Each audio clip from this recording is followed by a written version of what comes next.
It was exactly 2 years ago today when New Mexicans' lives just flipped upside down, because that's when we knew COVID-19 and everything we did not know about it was in our state.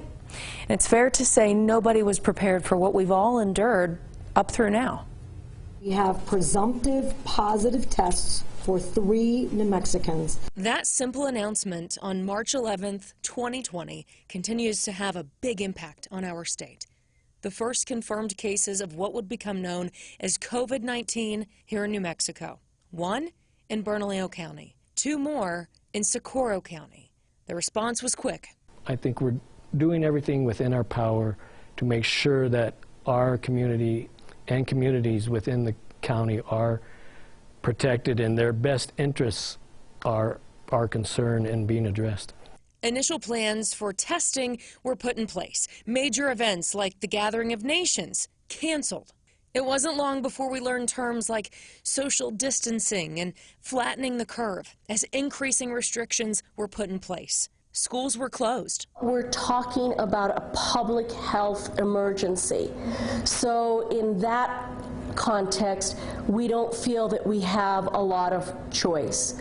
Whether or not kids miss 3 weeks of school does not seem as important as protecting the entire community from coronavirus. Non-essential businesses also told to close their doors, while we were all told to avoid mass gatherings. You should think about not going to church. You should think about not going to your community meeting. You should think about not going to a neighborhood association meeting.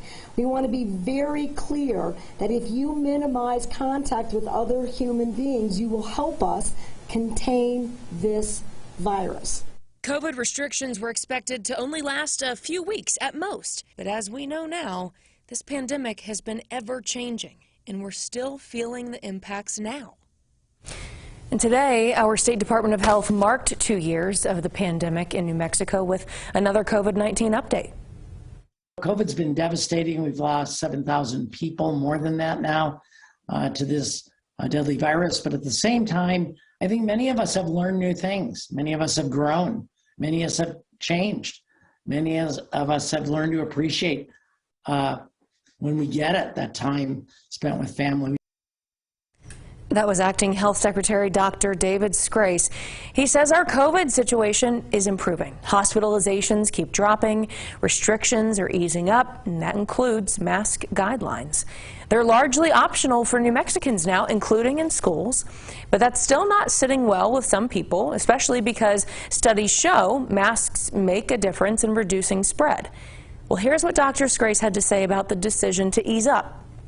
We always strongly recommend everything that science guides us, but we also hear loud and clear from people who don't believe it's our role in government to tell people what to do, particularly in what you might call a time of peace like we're having right now. Dr. Scrase says the Department of Health is developing a plan to deal with future surges or variants as necessary, and they're also working to update the state emergency plan for pandemics to reflect everything they've learned over these last 2 years.